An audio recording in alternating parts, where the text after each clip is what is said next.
said we weren't going to laugh as much. I'm crying.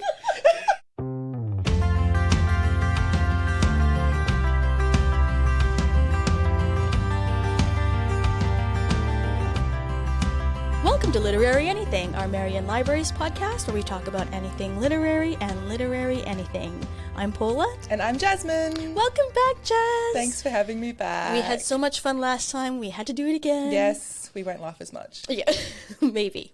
Can't guarantee. Yep. And since we did a TikTok book last time, we thought we would do another TikTok book. Yes. I have been wanting to read a Colleen Hoover book since I learned about Book Talk, because she's all over Book Talk. She's the queen of Book Talk. Her book, It Ends With Us, is literally everywhere. And I wanted to know what all the fuss was about. Yes. So tell us what we read this month. We read Reminders of Him, Colleen Hoover's latest book. I will read the blurb. Okay. Here you go. A young mother fights to earn a place in her child's life, but is there room for her? After serving 5 years in prison for a tragic mistake, Kenna Rowan returns to the town where it all went wrong, hoping to reunite with her 4-year-old daughter. But the bridges Kenna burned are proving impossible to rebuild. Everyone in her daughter's life is determined to shut Kenna out, no matter how hard she works to prove herself. The only person who hasn't closed the door on her completely is Ledger Ward, a local bar owner and one of the few remaining links to Kenna's daughter. But if anyone were to discover how Ledger is slowly becoming an important part of Kenna's life, both would risk losing the trust of everyone important to them. The two form a connection despite the pressure surrounding them, but as their romance grows, so does the risk. Kenna must find a way to absolve the mistakes of her past in order to build a future out of hope and healing. Now, do you want to tell us a bit about Colleen Hoover? Yes. So Colleen Hoover, she's been around for a while. She's a 42-year-old mum from Texas, and so she's not a new author. She's published her first book in 2012, and since then has published 22 novels and novellas. Most of her novels fall into the young adult romance genre. She's always had a large fan base, but it's been since TikTok that's really exploded. Yeah. Her fans nickname her Coho. Yes, I saw that. I don't know if I like that nickname. Yeah. I don't know, it sounds like Soho or Boho. Soho, Boho. Oh yeah, Coho. And she's been dubbed, as I said before, the queen of Book Talk, with over 1 million followers on her account. And under the hashtag Colleen Hoover, there's hundreds and hundreds of videos of people either reviewing or recommending her books. Yeah, it's pretty cool. I liked how at the end of this book, did you read the acknowledgements? Do you ever read the acknowledgements? No. I always read the acknowledgements. Yeah. I love the acknowledgements. But she acknowledges the TikTok community, because at the very end, it goes, also, TikTok, what the heck? What in the heck? I don't even know what to say. Yeah, definitely in the last year or so, she's definitely become more popular. Taken off. Yeah, and all of her books are on the bestseller lists. Her most popular book, It Ends With Us, which was released, I think, in 2016, has been on the New York bestseller list for 58 weeks this year, which is just insane. I just have to imagine what it must be like for Colleen Hoover as a 42-year-old mom that, like you said, to suddenly be seeing your sales going up and up and up. Would she have even been on TikTok at the time? No, probably not. No, she would have had no idea what even Book Talk was going on. And then just all of these sales. It's just, No wonder she's saying what the heck. Yeah. I'm glad that it's her. She's so humble about it as well. Yeah, it's very cool. I think she's so popular on Book Talk because of her genre. So she writes about tragic relationships, and I think her young readers really relate. I love the torture. Yes. The torture of reading those kinds of storylines. Yeah, so. Also in the acknowledgements, she said one of these days she's going to try and write a romantic comedy, but she just can't seem to do it. No, people love to cry. People love the emotional turmoil on TikTok. So. Yeah, that's right. They want to be emotionally destroyed on Book Talk. Yeah, that's what they want. So give the people what they want for now. For now, keep writing emotional turmoil books. We should talk about the tragedy, what actually happened, and the reason why Kenna was in prison for 5 years. Yeah, so Kenna and her boyfriend at the time, Scott, she was driving the car and they had an accident. And at the time she thought Scott had died during the crash, but it turns out that he was actually still alive and was alive for a couple of hours afterwards, which was so tragic. Yeah, she left the scene. She left the scene thinking he was dead. She was so traumatised from it. And in the court case, we find out that it was because she was so traumatised and she blamed herself. That's why she didn't talk. But she showed no emotion and therefore was sentenced to manslaughter. And also everybody hated her. Everyone hated her. His parents and everyone from the town. And all his friends. And then we find out that Ledger, who she meets for very early on in the book, was actually Scotty's best friend. She had never actually met him before, but she meets him first off and there's a spark immediately. And then she realizes, oh my gosh, this is Scotty's best friend. Yeah. But she gives a fake name, so Ledger doesn't find out that it's Kenna until later on. Yeah. And at first he hates her, but then once he gets to know her more, he finds out that she's a really nice person and she just is a mother who wants to meet her daughter. And also she's hot. And she, which helps. Yeah. She's good looking. He's very much into the fact that he thinks she's hot. Yeah. So Kenna was pregnant with Scott's child and she found that out in prison. That's right. Yeah. And so she has the baby in prison and they immediately take the baby away because she's premature, and Scott's parents are raising her baby, and so she's come back to town because she wants to at least meet or have some kind of role in her child's life. But obviously she's got the cards stacked against her because everybody hates her so much. And Scott's parents don't even want to talk to her about it. When they find out that she's back in town, they even consider getting a restraining order against her. And they do. Yeah, they serve her with a restraining order. Yeah. I feel like there are things that I didn't like in this book, and then there are things that I really liked in this book, so I thought maybe we could talk about that. Yeah, what definitely. Do you think? Yeah, I actually really did enjoy the book, and it was a fast read. And something that I did like was the 2 point of views. So the book is told in the point of view of both Kenna and Ledger. Yeah. And it goes back and forth, and it's very chronological. There's no going back in time, except for it's interspersed with these letters that Kenna writes to Scotty. I guess she finds it as a way of dealing with what's happened. She is continually writing letters to Scotty. So I guess in that way, it's sort of like going back in time, because you find out, what she was thinking and what they were doing, because she writes to him about it. Yeah. Usually I don't like letters or emails. You said that last time. Yeah, but I didn't mind this. I think the letters were necessary to really formulate an understanding of Scott and Kenna's relationship and how much she loved him. Right. Can I talk about something I didn't like? Yes, is it that? It's okay, there's a bunch of things. Okay, first of all, she names her child Diem. Yep. Which I really hated. And I really hated the reason why she called her Diem, because she says Carpe Diem. Yeah. Anyone who's ever watched Dead Poets Society knows Carpe Diem means seize the day. Yeah. That's what I thought. I was like, seize the day. Seize the day. Seize your daughter. No, she's not going to do that. She says, like, when she's in her darker moments, she says sometimes she just wants to go and take her. But she knows she's not going to do that. And also, I just find Diem is really not a very endearing name. Well, so how old was Kenna when she gave birth? She was 20. Was it 21? Yeah, she was young. She's young. She doesn't know any better. She's not thinking about the future. She's not thinking of Diem, poor little Diem, going to school and getting made fun of. I don't know. Or being an adult. Like I was thinking of babies' names since I was a teenager, and I thought of better names than Diem. No, there are worse names, I think. It's unique. It's okay.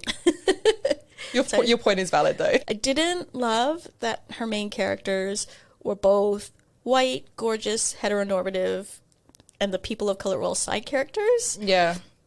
And I feel conflicted about this because I know that sometimes we tell authors that they have to write from their experience, and it seems likely that the white heteronormative experience is Colleen Hoover's experience, but I guess it's just a reminder that we need to give more chances to authors from diverse backgrounds so that we can continue hearing from other people's voices. It definitely gave small town American South vibes. I feel strongly about representation. We talk about representation on this pod quite a bit. So, definitely. I think we've read 3 romance novels on the podcast that I can remember, and they've pretty much all been these types of characters. Yeah, well, Book Lovers was definitely. And then Sally Rooney. Oh, yes. Normal People was that. Definitely as well, yeah. I mean, we read Detransition Baby. I wouldn't have called that a romance, though. That was more general fiction. But maybe next time we read a romance that kind of switches it up a bit, I feel like. Might be a good idea. I'm just flagging it. Yeah, it's definitely valid. Also, I feel like the gender dynamics were quite old-fashioned. And like this beautiful girl from the wrong side of the tracks with her perfect dead boyfriend and his perfect family, and then she meets this super hunky, rich ex-football player best friend who kind of saves her, and he was going to give her money to go away and start her life again. And I just feel like women don't need saving in 2022. Yeah, definitely, yeah. It was giving me kind of 50 Shades vibes. Oh, yes. And I wasn't loving that. Kenna's background, though, was interesting, and I think she had depth as a character. Absolutely. Kenna did. But yeah, Ledger, not at all. Like, when he was introduced, I was like, oh, yeah, he owned the bar, he had the tats. He was typical. I thought, yeah, he could be a good love interest, but he just had nothing as it progressed. He didn't develop really as a character, I found, and he just wasn't interesting. He was just there. Yeah, to kind of be perfect and do all the right things most of the time. Kind of like a Prince Charming. It was interesting. It was probably, I found that this story was not really about their love interest. It was more about Kenna's story. Even though Ledger, we got his point of view and he was the main character, their love interest was there and their relationship was building, but it wasn't the main part of the story. It was Kenna's journey to building that relationship, hopefully, with her daughter. Right, which Ledger helps facilitate. Yeah. Also, the way they kept talking and acting like Scotty was like looking down on them and either approving or disapproving. And then she and Ledger actually have sex, and after they have sex, she writes a letter to Scotty. Yeah, it's a bit weird. It's so weird to say, oh, sorry I had sex with your best friend, but you were better. Yeah. I forgot that she wrote that. Yes, I was like, what? No. And that he was okay, and she read the letter to him. That's right, she read it to him. Yes. And then she was like, shh, actually I don't mean it. And then they were like, is Scotty watching us? And I was just like, what is happening? This is the woman who left your best friend on the side of the road to scratch and crawl your way across the highway and then die. And now we said we weren't going to laugh as much. I'm crying. I forgot. I must have blocked out that whole thing. Oh my gosh. I was like, what is happening right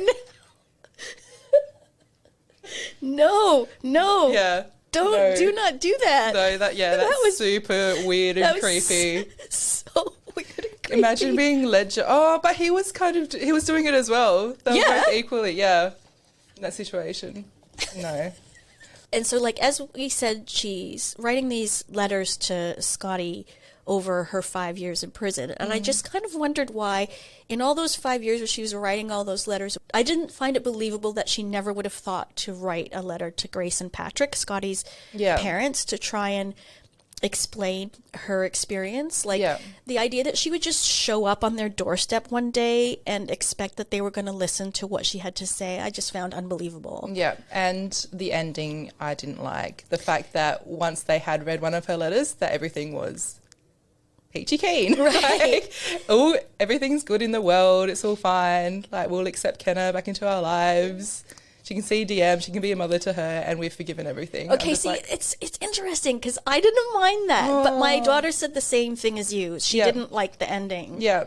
Whereas I found the opposite experience. I found like I was eye rolling through like 80% of the book because I was anticipating that. See, what we're leading up to is to find out what happened on the night that the accident happened. Yeah. That's kind of the crescendo of this book. Yeah. And I was anticipating that there was going to be some big misunderstanding about what happened, and then that's how it was all going to wrap up. Yeah. But in fact, there was no misunderstanding. It was as horrible as it sounds, which is that she was drunk and high, and she had the crash. She shouldn't have been driving. She thought that he was dead, and then she just kind of managed to get home somehow, because the other thing is the police find her in her apartment afterwards. Yeah, that makes no sense as well. It kind of makes no sense. Yeah.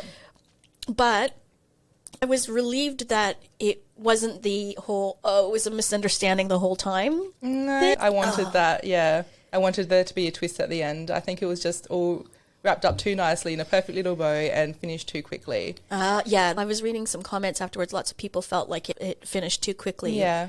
Whereas the twist for me was that it wasn't a misunderstanding, that it was exactly how it sounded. I definitely think that Kenna's love for Scotty doesn't diminish. And I think Ledger will always be like that second person. Don't you think? I felt like she's literally obsessed with her and Scott's relationship. She's writing all these letters and she didn't really have that much of a connection with Ledger. And I guess it's like their relationship is perfectly preserved, other than the tragic way that it ended. Yeah. In this time in your life when you're just young and you have few responsibilities and it can all just be fun and sex and, you know, exciting. Yeah. And then there's never anything hard or difficult.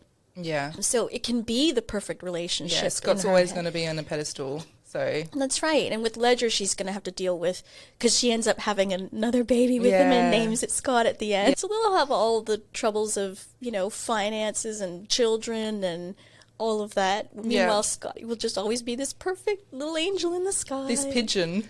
Pigeon, oh yeah.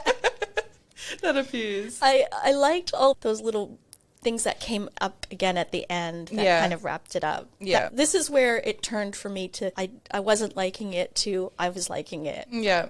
I did like how it did end. I was happy that Ledger's relationship with DM, he was in her life for, he lives across the street from Grace and Patrick, so Scott's parents, and has been in DM's life as a father figure for the 5 years that she's been alive. And I think that it feels nice that they're going to be this family. Yeah. Everyone's happy, and that Grace and Patrick will be in the life, and Kenna will be like a mother figure still. Oh, and I loved the bit about the ring. Shall we talk about the ring?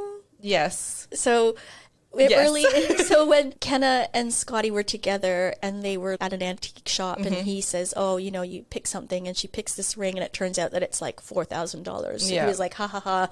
Yeah, obviously I'm not buying you that. Yeah. And that was like fairly early on. Yeah. So in the end, when she reunites with Scott's parents, Scott's mom pulls out the ring and said, Scott asked us to buy this for you because he was going to propose, I guess, right? With it? Yeah.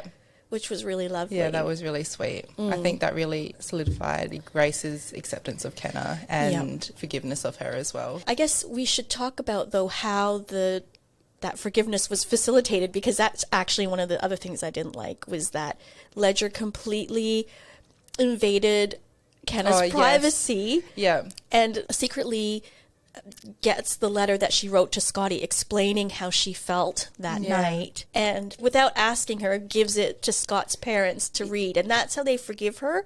But also it's never acknowledged the fact that he just completely went behind her back to do that. Yeah, so Ledger was asking Kenna to read this letter out to him. That's right. And she did, and that probably really cemented his love for her, and he forgave her. And then Grace and Patrick found out that they were in a relationship, so this has been a secret. That's right. From them. Patrick hits Ledger because he's so angry at her. He's so angry at him. And they say you need to choose between Kenna or DM. And Ledger chooses DM, or he comes over to their house, and then he says, you need to read this letter.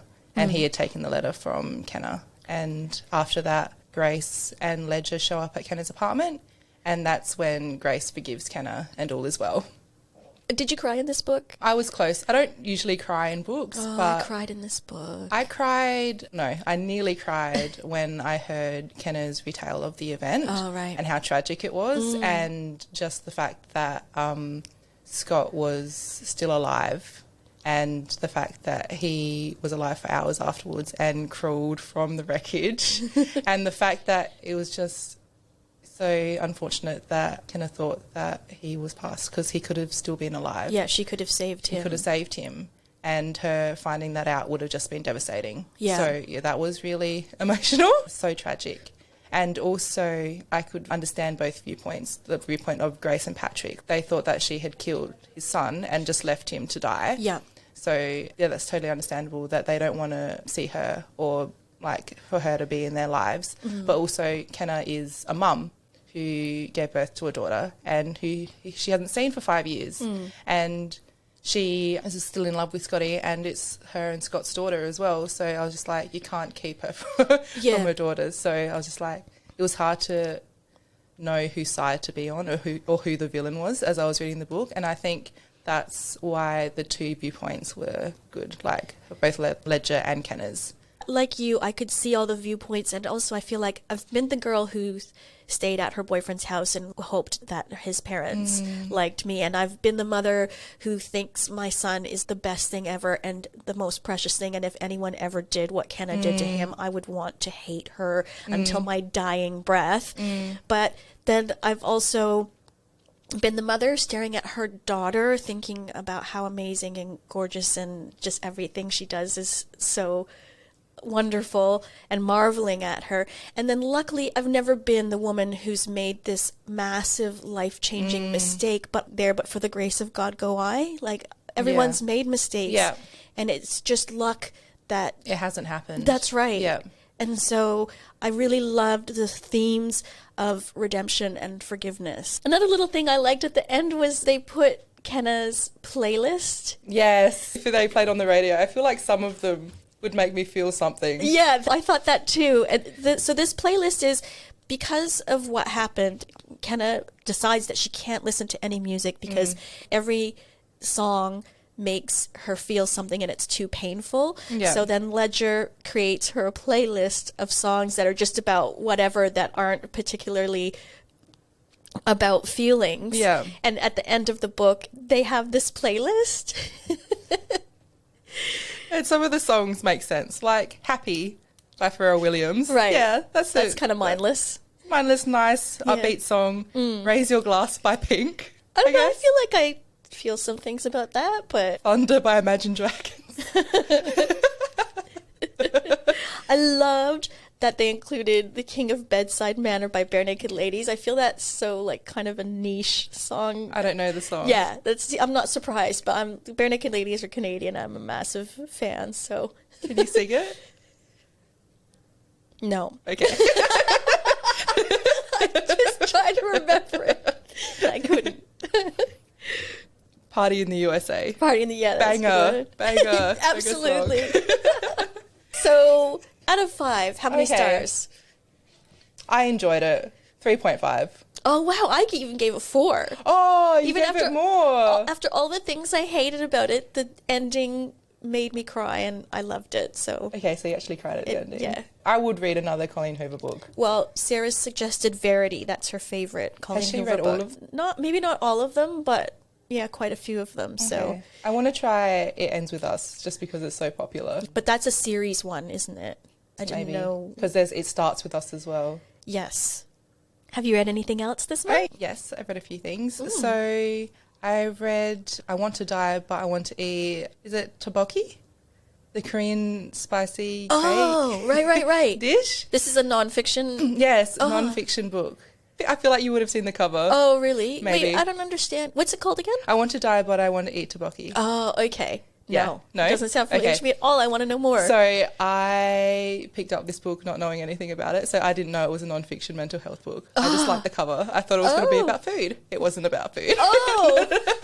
So I went into it completely blind. Right. So this book is translated from Korean about a woman diagnosed with persistent depressive disorder. And pretty much it's a series of conversations between her and her therapist. So it's kind of part memoir, part self-help book. And it was a really true and intimate recount of her experience, and I could definitely relate to some of the issues around mental health, and I thought there are important conversations being had, but I just found the book to be a little bit repetitive and boring in the end, just because it was those conversations and they weren't really developed on. It's a really short book, so it was a really quick read. But yeah, at the end there, it was just getting a little bit tedious. And you didn't get to learn how to make tteokbokki? There was no mention of it. Oh, wow. At all in the book. I feel like I would have wanted that. Yes. Because of TikTok, I have an interest in eating tteokbokki, and I've tried to make it myself, and it didn't come out very well. Oh, I'm not on that part of TikTok. What do you mean? I don't see those videos. Oh, you don't see food videos on TikTok? I see food videos. Okay. But not Korean food? Not Korean food videos. Oh, wow. That's surprising. Yeah. I need to be on that side of TikTok, yes, I think. Get onto it. Yeah. So, yeah, I'd give that maybe 2 out of 5 stars. Okay. But it has a nice cover. Right. So maybe 2.5. 0.5 for the cover. Yeah, 0.5 for the cover. I'm also nearly finished the Court of Thorn. series, which I've been reading for like the whole year. Is it as good as, because that's another TikTok book. That is, yeah, that's all over TikTok. I enjoyed it. I'm not really a fantasy, young adult fantasy reader, and it's really gotten me into that genre. Excellent. But as the books have progressed, they've gotten spicier. And there's too much.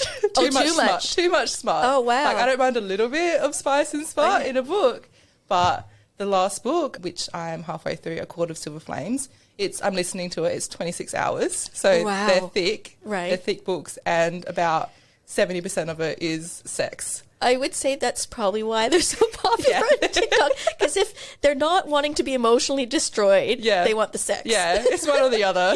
There's no in between. And it's really kind of awkward to listen to.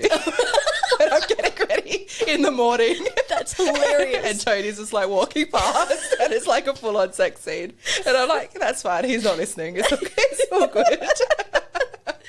What about you? What have you read? I'm still slightly wading through my book slump because I've only read one other book. It's Vladimir by Julia May Jonas, which is the one that Andrea mentioned last month, so I won't go on too much about it. It's about a female professor at an American college who becomes obsessed with her younger married colleague. It was absolutely fantastic, and I feel like it would be a really great book for a book club discussion. There's like heaps to delve into about feminism, and also an unreliable narrator, like really kind of subtly. It was so well done.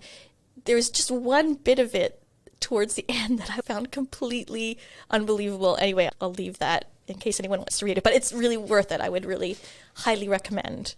Out of 5 while I was reading it, I was thinking to myself, this is absolutely a 5-star book. Yeah. And then that one thing that was so unbelievable made me knock it down to 4.5. Okay. So still worth the read, definitely. Absolutely worth the read. Shall we talk about new books? Okay, so this book came out actually last month, but it's one of our trending titles, and it's Fairy Tale by Stephen King. Yes. I haven't read a Stephen King book in a while, and this one was kind of making me want to read another one. It's over 600 pages, though, so that kind of like gave me pause. Yeah. But legendary storyteller Stephen King goes into the deepest well of his imagination in this spellbinding novel about a 17-year-old boy who inherits the keys to a parallel world where good and evil are at war and the stakes could not be higher. So this is the book that knocked Colleen Hoover off the #1 bestseller list, I think. Is it? Yeah. Oh, wow. The other one, since we're talking about Colleen Hoover, It Starts With Us is out in October. Okay, yeah. So this is It Ends With Us. One of the characters is Atlas. So this is from his perspective. So Lily and her ex-husband Ryle have just settled into a civil co-parenting rhythm when she suddenly bumps into her first love, Atlas, again. After nearly 2 years separated, she is elated that for once, time is on their side, and she immediately says yes when Atlas asks her on a date. Okay, maybe I'll read it and It Ends With Us and then read It Starts With Us. Yeah. Okay. That's the order. Sounds good. And then the other one I'm going to tell you about is The First to Die at the End by Adam Silvera.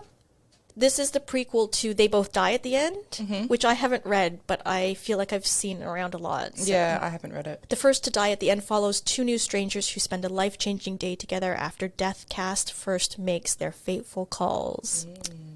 So last night we had our Emma Carey author event, and it was so good. We had so many people come and they all loved her. She's such an inspirational speaker. Yes, we were so excited for it. It was just so popular. It sold out in 3 hours once she shared it. So her book, A Girl Who Fell From the Sky, is about her tragic experience of a situation where she was in, I think, Switzerland, and she was skydiving out of a helicopter, and it wasn't that the parachute wasn't opened. I think the person that she was diving with passed out, wasn't it? Yeah, something like that. And she fell and she became paralysed. Yep. And it's about her journey recovering from that. And learning to walk again. It's really an amazing story. And if you missed out getting tickets, don't be disappointed because we recorded it and we will make it available ASAP here on the podcast. Yes. So keep an eye out for that. The Girl Who Fell From the Sky is the book. Yeah. And so, yeah, get it, read it, and come listen to Emma talk about it. Right. Or if you were there and you want to share the event with other people who didn't get to be there, then you can just send them the link to the pod and they can hear it too. Do you want to announce our book for November? Okay. Drum roll. Drum roll, please. So Andrea and Paula are going to be reading Our Missing Hearts by Celeste Ng, who wrote Little Fires Everywhere. Yes, which I read that book and I really liked it. And I liked the series because I think it was Reese Witherspoon's production company made a mini-series out of it. And she starred in it. And I think I liked that even more than the book. But yeah, I watched a few episodes, but I didn't finish it. But yeah, it was really cool. All right, here's the blurb. 12-year-old Bird Gardner lives a quiet existence with his loving but broken father, a former linguist who now shelves books in a university library. Bird knows not to ask too many questions, stand out too much, or stray too far. For a decade, their lives have been governed by laws written to preserve American culture in the wake of years of economic instability and violence. To keep the peace and restore prosperity, the authorities are now allowed to relocate children of dissidents, especially those of Asian origin, and libraries have been forced to remove books seen as unpatriotic, including the work of Bird's mother, Margaret, a Chinese-American poet who left the family when he was 9 years old. And I feel like this is really timely, especially in America where there's just so much talk about book banning. Book censorship. Yeah.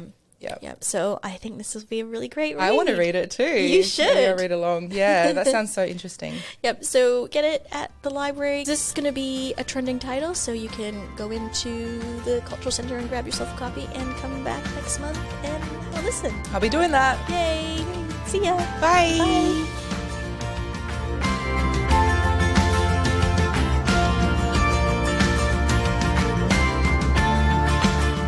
Do you see those TikToks of people like reading these types of books? Yes.